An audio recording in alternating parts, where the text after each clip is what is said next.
Hello friends, అందరికీ నమస్తే అండి. Welcome to our channel. Andhra Pradesh రాష్ట్ర వ్యాప్తంగా ఎవరైతే ఇల్లు మరియు ఇల్లు స్థలాలు లేనటువంటి వాళ్ళు ఉన్నారో వారికి సంబంధించి ఒక చిన్న ఇన్ఫర్మేషన్ అయితే నేను ఈరోజు న్యూస్ పేపర్లో అయితే గమనించాను.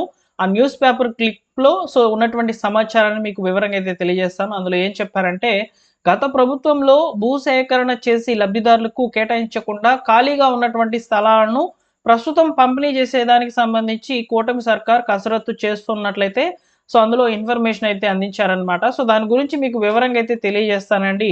వీడియోని పూర్తిగా చూడండి. ఆంధ్రప్రదేశ్ రాష్ట్ర వ్యాప్తంగా చాలా వరకు గత ప్రభుత్వంలో ఉన్నటువంటి లేఅవుట్స్ అనేటివి ఖాళీగా ఉన్నాయన్నమాట. వాటిని ఎన్నికల మేనిఫెస్టోలో ఏదైతే కూటమి ప్రభుత్వము ప్రకటించిందో, పట్టణాల్లో 2 సెంట్లు ఇస్తాము, పల్లె ప్రాంతాల్లో 3 సెంట్లు ఇస్తామని చెప్పిందో వాటి మీద కసరత్తు అయితే చేస్తున్నట్లు తెలుస్తోంది. రీసెంట్‌గా జరిగినటువంటి క్యాబినెట్ మీటింగ్‌లలో కూడా సీఎం చంద్రబాబు నాయుడు గారు అధికారులకు 2 లక్షల అప్లికేషన్స్ అనేటివి ఇంటి స్థలాల కొరకైతే వచ్చాయి కదా, వాటిని వెంటనే ఇంప్లిమెంట్ చేయండి, స్థలాలు కేటాయించి వాళ్ళకైతే అందించండి అని చెప్పి అధికారులకు ఆదేశాలు అయితే పంపించారు. అందులో భాగంగా మనకు ఒక జిల్లాకు సంబంధించిన ఇన్ఫర్మేషన్ అయితే న్యూస్ పేపర్లో పబ్లిష్ కావడం జరిగింది. ఈరోజు దినపత్రికలో ఈరోజు చూసుకోవచ్చు. ఇక్కడ పేదలకు గృహయోగం 6,300 మందికి కలగనున్నటువంటి లబ్ధి, గత లేఅవుట్లో ఫ్లాట్ల పంపిణీకి కసరత్తు అని చెప్పి ఒక ఇన్ఫర్మేషన్ అయితే ఇక్కడ ప్రచురితం అయితే చేశారనమాట. అందులో ఉన్నటువంటి ఇన్ఫర్మేషన్నే నేను మీకు అందిస్తున్నానండి.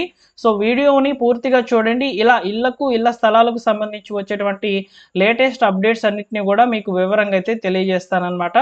ఇక లేట్ చేయకుండా డైరెక్ట్గా టాపిక్లో కనుక వచ్చినట్లయితే, ఆంధ్రప్రదేశ్ రాష్ట్ర వ్యాప్తంగా ఇల్లు మరియు ఇల్లు లేనటువంటి వాళ్ళకి సంబంధించి అయితే కూటమి ప్రభుత్వం అయితే గుడ్ న్యూస్ అయితే చెప్పబోతుంది. దాదాపు 2 లక్షల అప్లికేషన్స్ అయితే ఈ యొక్క ఇంటి స్థలాల కొరకైతే వచ్చినట్లయితే ప్రభుత్వం అయితే లెక్కలు చెప్తుందన్నమాట. ఇక్కడ మీరు చూసుకున్నట్లయితే మనకు ఈరోజు న్యూస్ పేపర్లో ఇన్ఫర్మేషన్ అనేది పబ్లిష్ అయ్యిందని చెప్పి మనం మాట్లాడుకున్నాం కదా. ఇక్కడ మీరు గమనించినట్లయితే 6,300 మందికి అయితే లబ్ధి అయితే చేకూర్చబోతున్నట్లయితే సమాచారాన్ని అయితే అందించారు.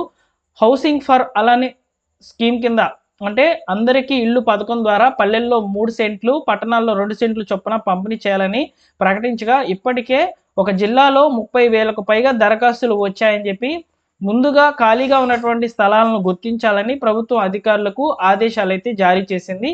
గత సర్కార్ వచ్చేసి ఈ యొక్క జిల్లాలో, అంటే మనకు వచ్చేసి అమరావతి పరిసర ప్రాంతాల్లో ఉన్నటువంటి ఈ యొక్క జిల్లాలో వచ్చేసి ముఖ్యంగా 23,691 మందికి ఇళ్ల స్థలాలు ఇచ్చేందుకు భూసేకరణ అయితే చేసింది గత ప్రభుత్వము. అందులో 17,391 మందికి మాత్రమే కేటాయించగా, ఇంకా 6,300 ఫ్లాట్లు అనేటివి ఖాళీగా ఉన్నాయని చెప్పి అధికారులు అయితే గుర్తించారనమాట. ప్రస్తుతము అందరికీ ఇల్లు అనే పథకానికి ఈ యొక్క దరఖాస్తులు చేసుకొని ఉన్నటువంటి వాళ్ళకి ఈ యొక్క స్థలాలు అనేటివి కేటాయించేందుకు ప్రభుత్వం అయితే రెడీ అవుతున్నట్లు తెలుస్తుందన్నమాట.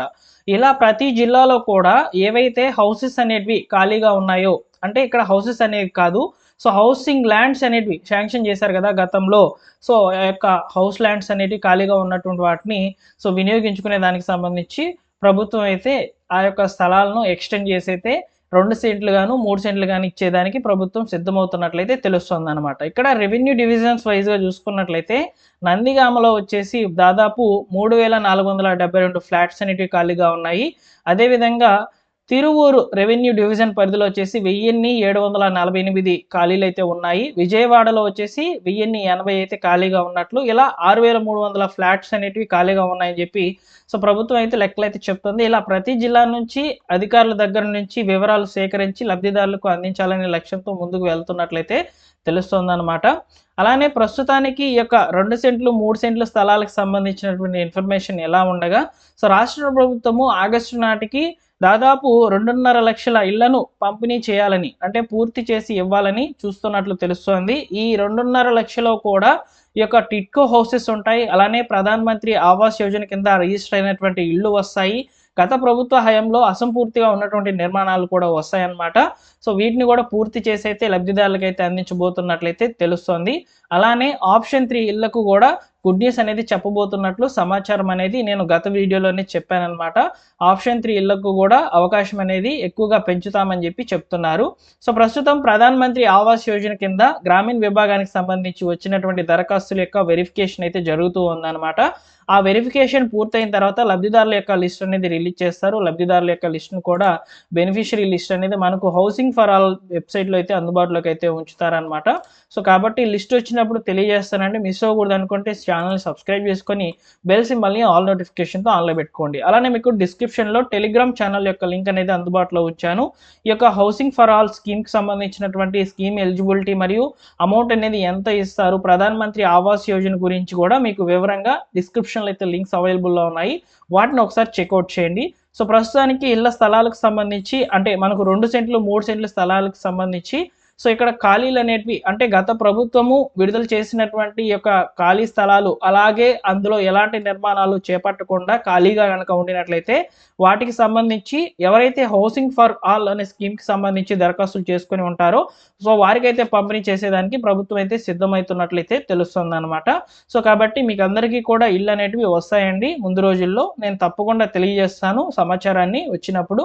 సబ్స్క్రైబ్ చేసుకొని బెల్ సింబల్ని ఆల్ నోటిఫికేషన్ ఆన్లో పెట్టుకోండి. మరొక ఇంపార్టెంట్ అప్డేటెడ్ ఇన్ఫర్మేషన్తో ఇళ్లకు సంబంధించినటువంటి వీడియోతో మీ ముందుకైతే వస్తాను. Thank you for watching once again. వీడియోని లైక్ చేసి మీ మిత్రులకు షేర్ చేయండి.